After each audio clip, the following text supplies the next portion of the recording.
최근에 서울의 노원구에 있는 한 카페에 아주 유명한 아이돌 가수, 아이돌 그룹의 멤버가 커피 한 잔을 마시는 일이 벌어졌습니다. 왜 이렇게 설명을 드렸냐면 그 자그마한 카페에 BTS의 멤버인 한 청년이 그 카페에 커피 한 잔을 마시고 SNS에 사진과 글을 올린 거예요. 그 후로 그 노원구에 있는 카페는 소위 팬들의 성지가 되었습니다. 하루아침에 카페 사장은 그 가수 덕분에 20잔, 30잔 팔았던 하루의 매출을 수백 잔, 심지어 수천 잔을 팔아야 하는 정도로 그렇게 북새통을 이루었죠. 순식간에 엄청난 수익을 얻게 되었고, 이 카페 주인이 그 감사의 마음을 담아 또다시 SNS에 글을 올렸습니다. 그 글에는 이런 내용이 있었습니다. 그 아무개 가수의 이름을 부르며 당신 덕분에 많이 매출이 올랐습니다. 심지어 이 며칠간의 수익은 단 며칠간의 수익은 얼마 전 정부가 주었던 소상공인 재난지원금 따위는 비교하지 않을 만큼 없을 만큼 엄청난 돈을 벌었죠. 그래서 그 가수에게 이렇게 이야기했어요. 당신이 우리의 영웅입니다. 카페에서 커피 한 잔을 마시고 사진을 찍어서 올렸을 뿐인데, 단지 그거 하나 했을 뿐인데 순간 이 가수는요, 한 사람 한 업체의 영웅이 되었습니다. 저는 여기서 이 카페 사장이 빈말로 영웅이란 명칭을 썼을 거라고 생각하진 않습니다. 왜냐하면 저는 이 카페 사장이 표현했던 영웅이란 단어가 이 시대를 살고 있는 저나 여러분이 바라는 어떤 대상에 대한 마음이기 때문입니다. 쉽게 말하면 우리는 스스로 살며 힘들고 어려워서 좌절이 될 때, 혹 우리의 인생이 내 뜻대로 되지 않을 때 사실 영웅을 찾습니다. 소소한 위로라도 안겨줄 영웅, 내 인생을 좀 역전하게 만들어줄 수 있는 영웅을 우리 소시민들은 그렇게 찾고 있죠. 혹시 여러분 이런 기사 보셨습니까? 쌈짓돈을 가지고 파출소에 가서 누가 봐도 그 사람도 비루해 보이는데 이 작은 돈이라도 불우한 이웃을 도와주십시오 내미는 그 어떤 노년의 할머니, 할아버지의 그런 따뜻한 뉴스들, 우리는 그런 사람들을 보며 영웅이라고 부르죠. 젊은이들은 어떤지 아십니까? 이 영웅 심리가 그들의 기호 속에 표출되어 직접 어벤져스나 아이언맨 같은 이런 영웅 영화들을 보면서 대리만족을 하곤 합니다. 우린 이처럼 우스갯소리로 영웅을 찾고 있고, 삶의 진지함 속에 내 삶에 영웅이 좀 나타나 내 인생이 좀 역전되면 좋겠다 하는 욕구를 저마다 갖고 있습니다. 본문은 그런 영웅을 소개하는 하나의 스토리로 구성되어 있습니다. 그 영웅으로 그려지는 인물은 사실 우리가 익히 잘 알고 있는 기드온입니다. 기드온은 꽤나 성경적으로도 유명한 인물이죠. 제가 기드온을 수식하지 않아도 여러분 대번에 기드온 하면 기드온과 300 용사, 그래서 기드온이 마치 영웅이고 그와 함께한 300명의 군대가 아주 용맹한 장수들, 용사여서 마치 그들의 신앙의 양태와 신앙의 모습들을 본받고 싶어하는 걸 우리 종종 느끼게 되었습니다. 하지만 여러분, 저는 오늘 본문을 좀 깊이 묵상하기에 앞서서 이런 질문을 먼저 드리고 싶습니다. 과연 기드온이 용사일까요? 과연 기드온이 사사 혹은 영웅이라고 대접할 만한 그런 믿음, 신앙적으로 혹은 전쟁적으로 아주 위대한 인물일까요? 기드온의 닉네임, 기드온의 별명은 여룻바알입니다. 바알과 더불어 싸워서 이긴 자, 바알과 전투에서 이긴 자, 이런 별명이 있을 정도 보면 역시 영웅이 아닌가 싶지만, 적어도 오늘 사사 기드온이 하나님 앞에 여호와의 사자로 인하여 사사로 등용되는 스토리를 보면 고개를 갸우뚱하며 과연 이 사람이 영웅이 맞을까 하고 의문을 갖게 되죠. 여러분, 성경은요 언제나 인과관계로 구성되어 있습니다. 무슨 말일까요? 구름이 끼면 이내 비가 오죠. 비가 온 후 하늘은 맑게 개어 아주 멀리까지 볼 수 있을 만큼 화창합니다. 자, 구름이 끼고 비가 한바탕 온 후에 그 비가 그치면 화창한 날이 되는 것, 이건 우리를 인과관계라고 부릅니다. 자연스럽게 이어지는 것이죠. 전과 후에 연결고리가 있다는 사실입니다. 성경도 마찬가지입니다. 장과 장 사이, 한 성경과 한 성경 사이는 반드시 성경적이고 신학적인 인과관계로 묶여 있습니다. 그렇다면 오늘 우리가 살펴보는 사사기 6장의 말씀 이전에, 바로 앞전에 사사기 5장의 말씀을 보면 이 인과관계로 구성되어 있다는 걸 우린 대번에 알 수 있어요.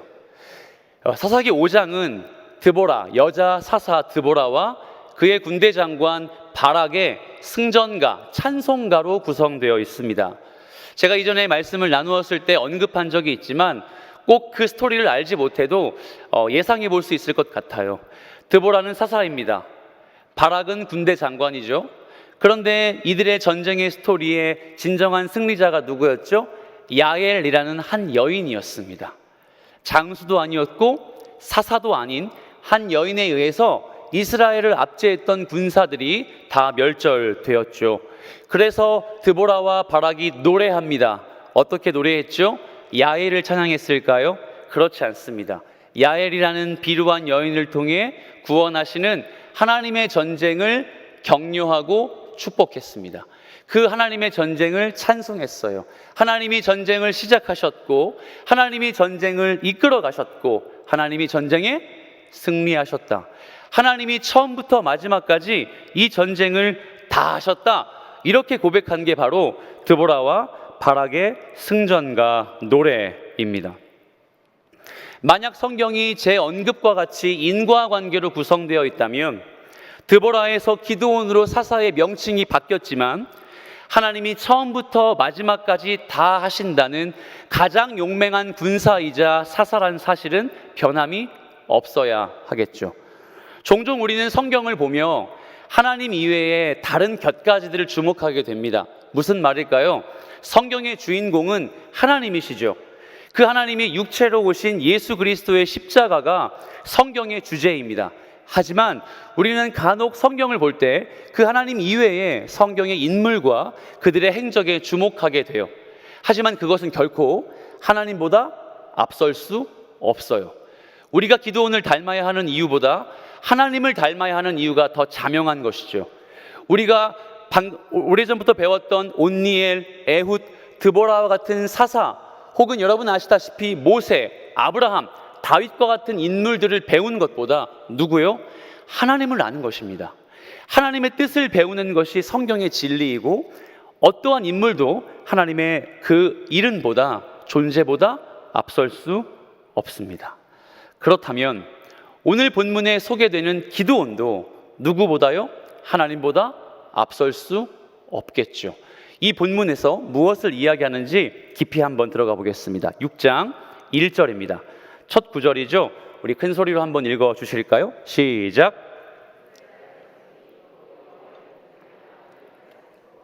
여호와께서 7년 동안 그들을 미디안의 손에 넘겨주시니. 아멘. 사사기 말씀을 큐티해 보셨거나 통독해 보신 분들은 다 아실 만한 반복되는 구절입니다.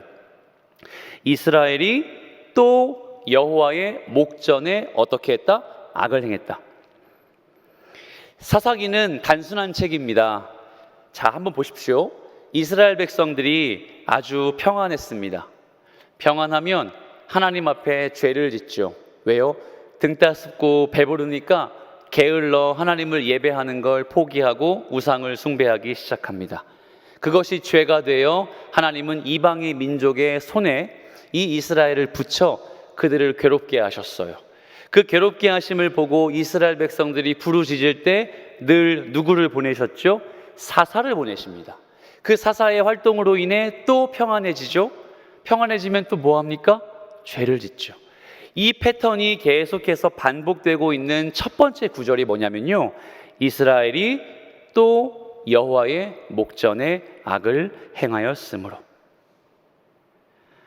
오늘 기드온의 부르심 앞에도 그 첫 번째 구절은 이스라엘이 여호와의 목전에 악을 행했다는 사실입니다.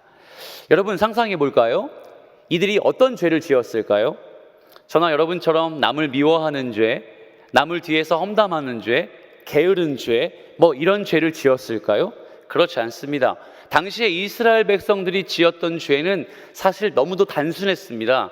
무엇이었냐면 하나님 이외에 다른 신 네 마음에 두면 안 된다. 하나님 이외에 다른 신이 네 마음을 주장할 수 없다. 이방의 우상이 하나님 자리를 대신할 수 없거든. 사실 이 한 가지의 약속뿐이었습니다. 하지만 이스라엘 백성들은요, 하나님 이외에 다른 우상과 신들을 숭배하기 시작했고, 그리고 하나님의 배신에 이르기까지 갔던 것이죠. 오늘 본문은 그게 7년이라고 나옵니다. 그 대가로 하나님은 미디안 백성에게 7년 동안 그 손에 붙이셔서 압제하셨다라고 나옵니다. 여러분, 혹시 미디안이 어떤 민족인지 아십니까? 미디안은 성경을 보며 매우 친숙하고 익숙한 족속입니다.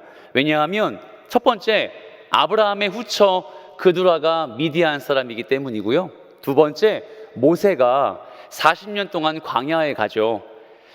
이스라엘 백성들을 구원시키기 전에 그가 40년 동안 광야에 있을 때 그의 아내, 그의 장인어른이 어떤 족속이었냐면 바로 미디안 사람이었습니다. 미디안이 이렇게 이스라엘 백성들에게 아주 가깝고 친숙한 족속이었지만 오늘은 이 미디안 족속 때문에 이스라엘 백성들이 압제를 겪었다고 이야기합니다.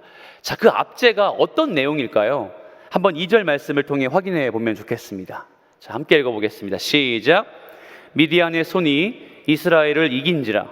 이스라엘 자손이 미디안으로 말미암아 산에서 웅덩이와 굴과 산성을 자기들을 위하여 만들었으며. 아멘.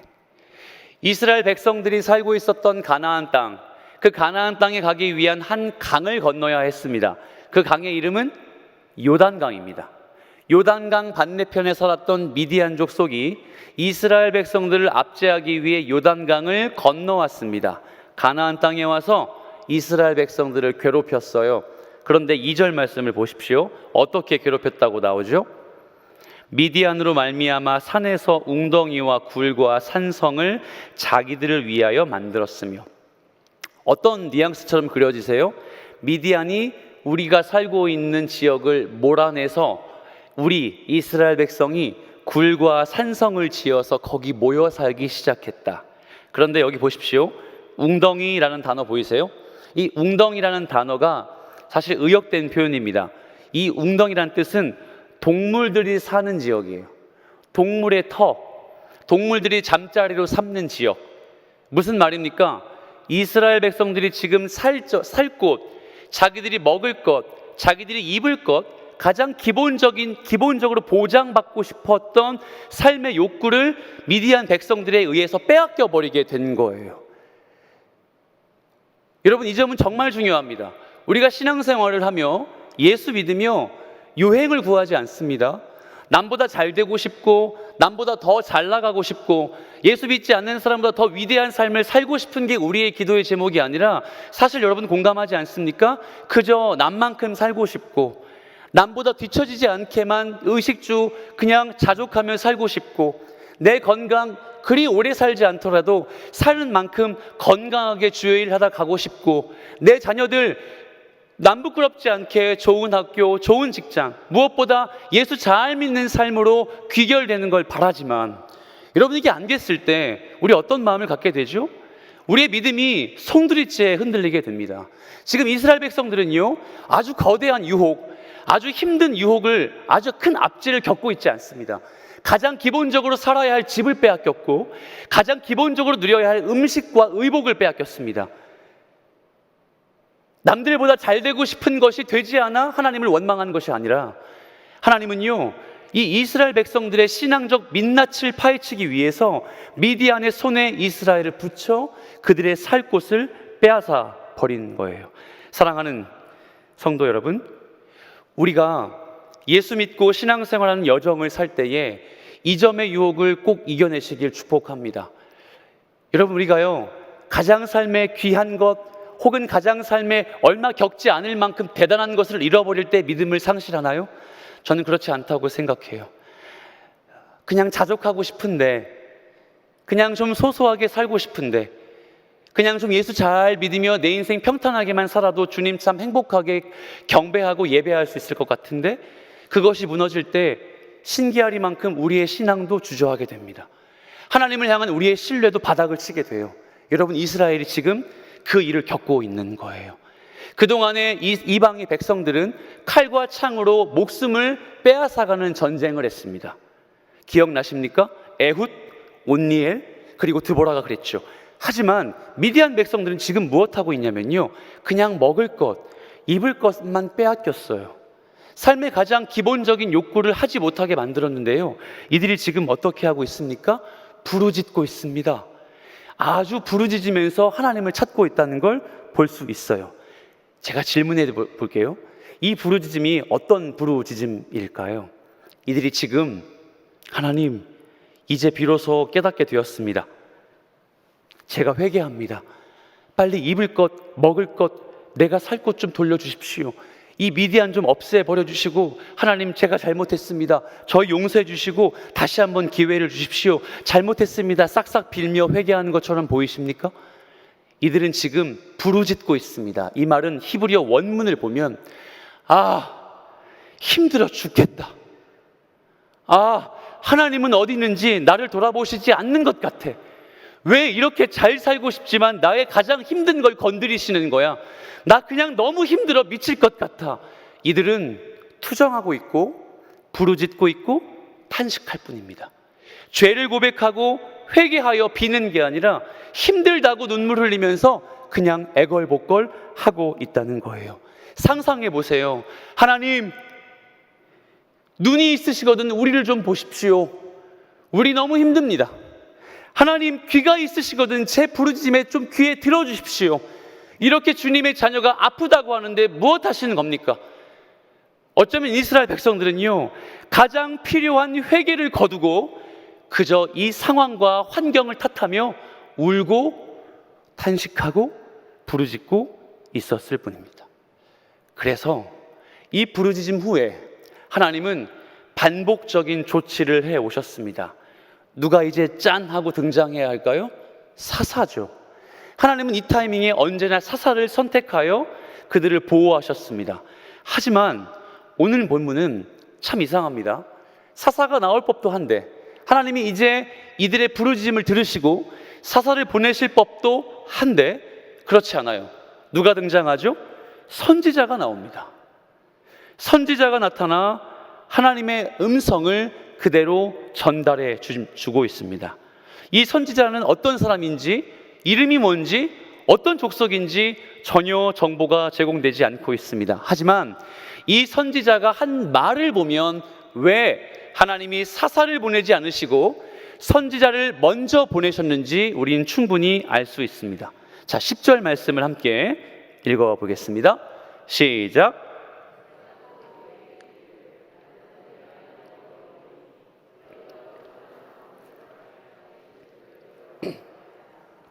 너희가 내 목소리를 듣지 아니하였느니라 하셨다 하니라. 아멘. 하나님께서 선지자, 사사를 보내지 않으시고 선지자를 먼저 보내신 이유가 10절에 정확하게 등장합니다. 제가 한번 다시 읽어볼게요. 너희의 하나님 여호와이니 너희가 거주하는 아모리 사람의 땅의 신들을 두려워하지 말라 했지만 너희가 내 목소리 듣지 아니하는구나 하셨다 하니라. 이스라엘은 미디안에 의해서 집을 빼앗기고 미디안에 의해서 농작물을 빼앗기고 미디안에 의해서 가장 기본적인 삶의 만족을 빼앗겼을 때 하나님의 음성이 들리지 않았습니다. 하나님의 음성을 듣고 싶지 않았다고 정확하게 해석하면 됩니다. 여러분, 왜 이들이 하나님의 음성을 듣지 않았을까요?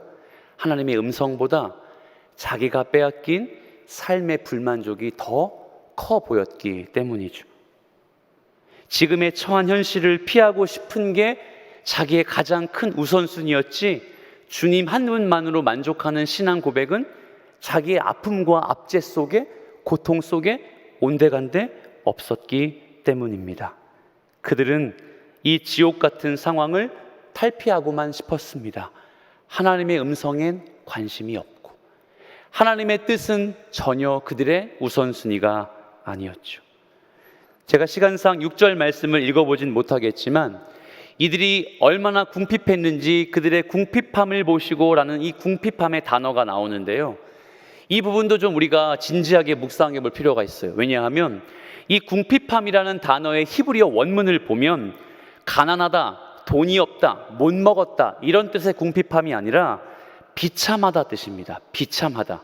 그러니까 신앙적인 표현일까요? 세속적인 표현일까요? 세속적인 표현이에요. 이들은 지금 하나님 앞에서 풀어낼 생각은 전혀 하지 않고 비참하다 자기 자신을 평가절하했습니다. 여러분, 그렇다면 이들의 비참함을 어떻게 느낄 수 있을까요? 비교했기 때문이죠.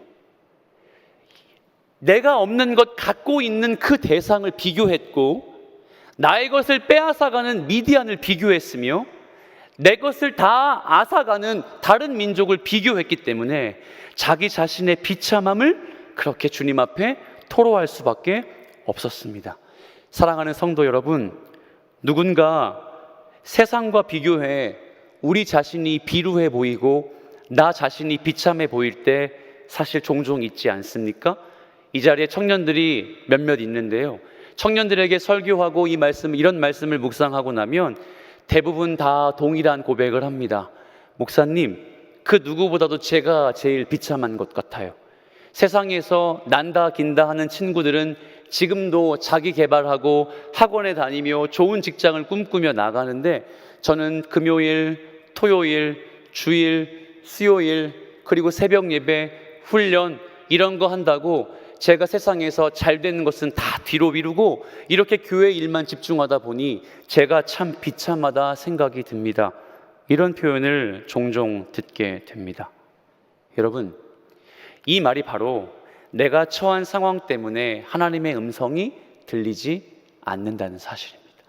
내가 처한 상황을 남과 비교해 비참하다 느끼니 나를 사랑하시고 나를 위해 십자가에 달리신 예수 그리스도의 그 위대하신 사랑은 온데간데 없이 그 감동이 없어져 버린 것과 같다는 말입니다.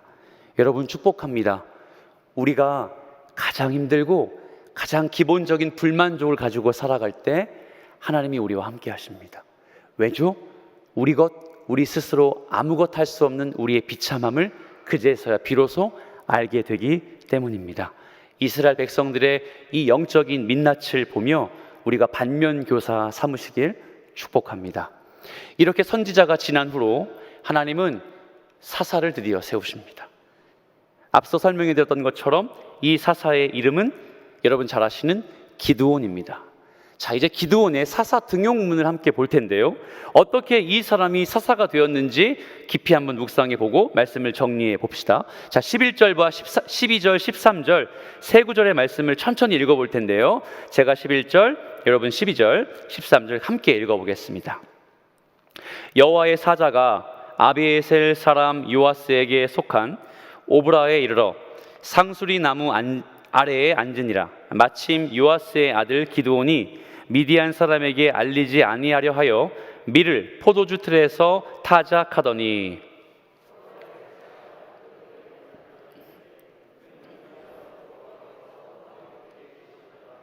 함께 읽습니다. 기드온이 그에게 대답하되 오 나의 주여, 여호와께서 우리와 함께 계시면 어찌하여 이 모든 일이 우리에게 일어났나이까? 또 우리 조상들이 일찍이 우리에게 이르기를 여호와께서 우리를 애굽에서 올라오게 하신 것이 아니냐 한 그 모든 이적이 어디 있나이까? 이제 여호와께서 우리를 버리사 미디안의 손에 우리를 넘겨주셨나이다 하니. 자, 저를 보실까요? 여호와의 사자가 기드온 앞에 섰습니다. 그곳은 어디였냐면 기드온의 아버지였던 요아스의 동네, 요아스의 친척들이 함께 살고 있는 동네였습니다. 근데 이런 표현이 나오죠. 상수리 나무 아래. 왜 하필 이런 나무 아래에서 여호와의 사자가 기드온을 만났을까요? 고대 사회를 사는 사람들에게는 이런 큰 나무는 아주 신령한 존재였습니다. 특별히 이스라엘의 상수리 나무는 위로 자라는 나무가 아니라 옆으로 자라는 나무였어요. 이런 나무 밑에서 이스라엘 사람들은 종종 묵상을 했죠. 종종 신적인 경험을 했습니다. 그 대표적인 인물이 나다나엘입니다.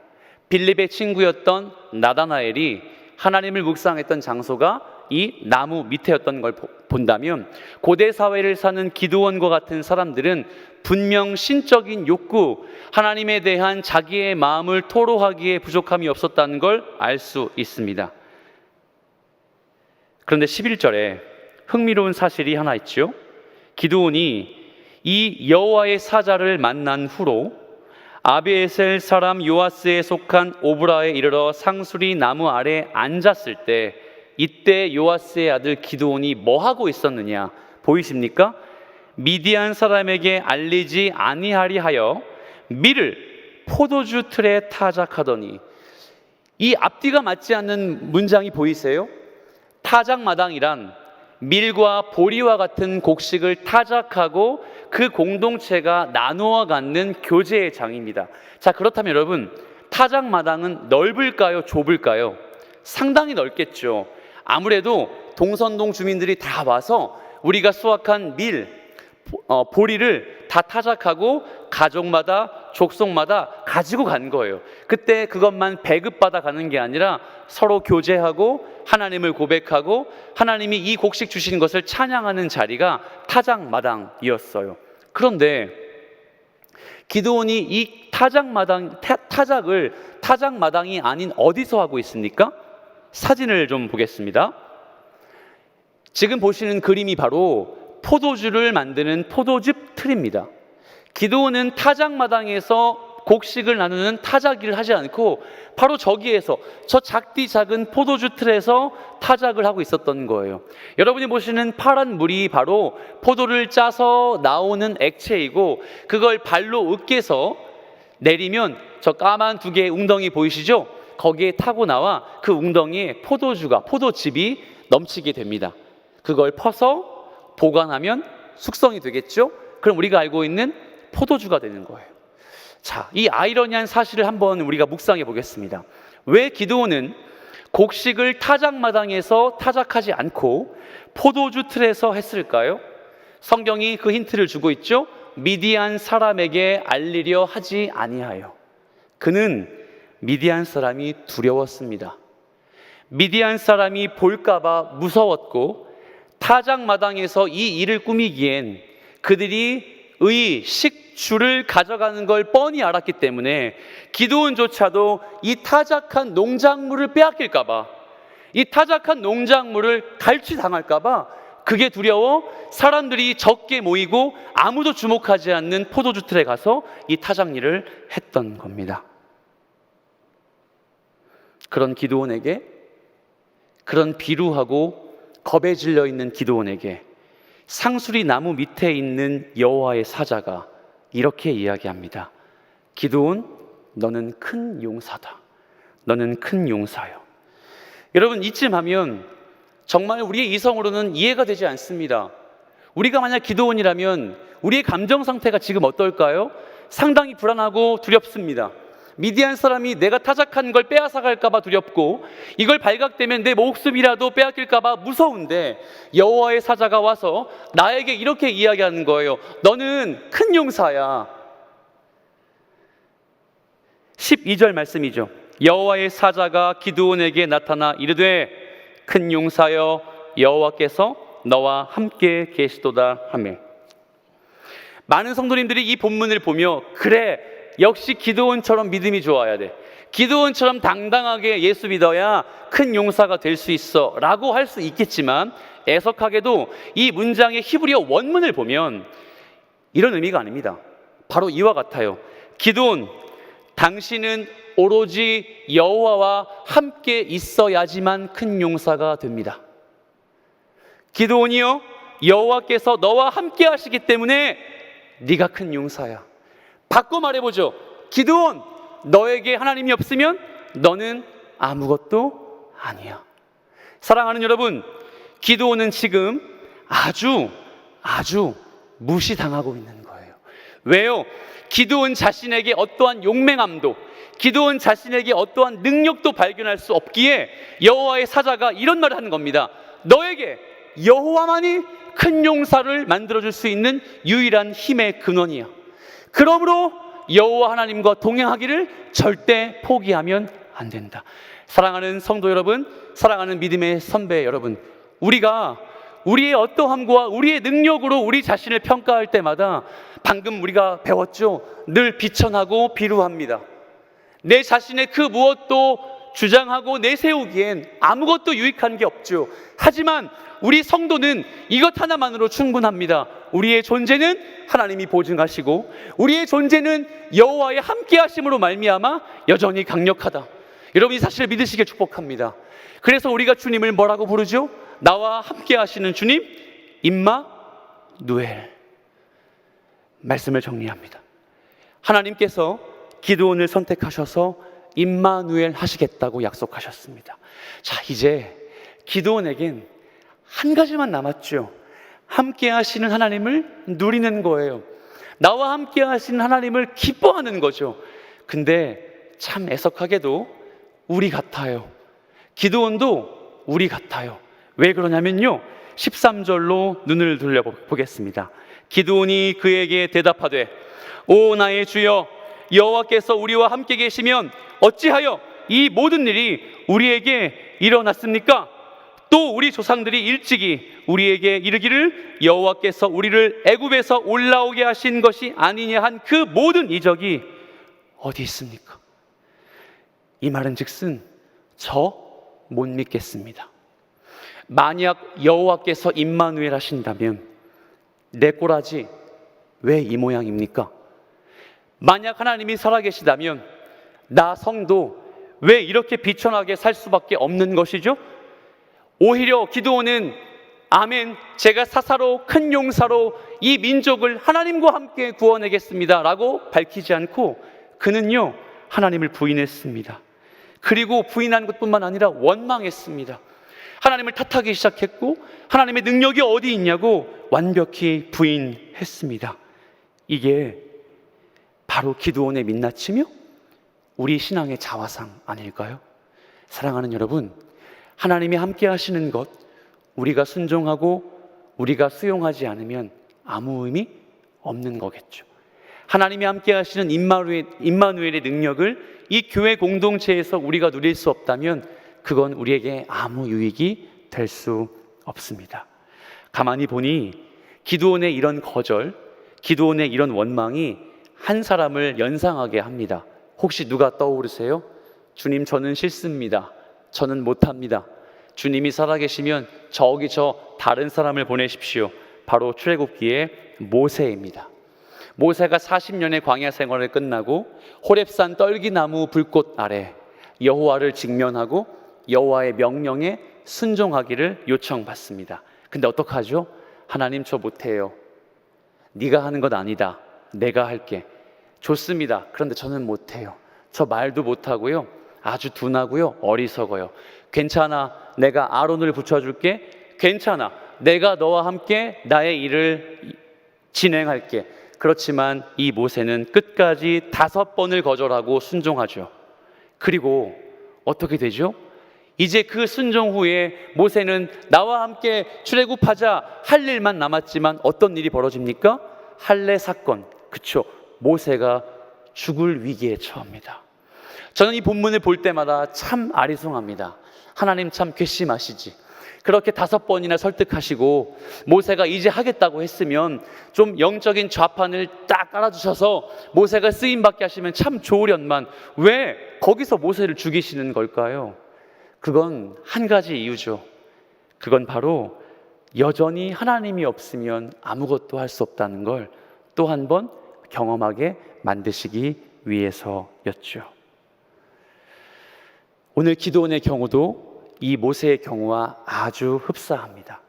기드온은 우리가 성경의 줄거리를 알다시피 이제 7년 만에 미디안으로부터 이 이스라엘 민족을 구원해 낼 겁니다. 그런데 이 본문을 바로 묵상해 보니 어떻게 구원하리라 예상이 되지 않습니까? 그렇습니다. 하나님이 하세요. 하나님과 동행할 때 하나님의 역사를 우리가 누릴 수 있다는 것이죠.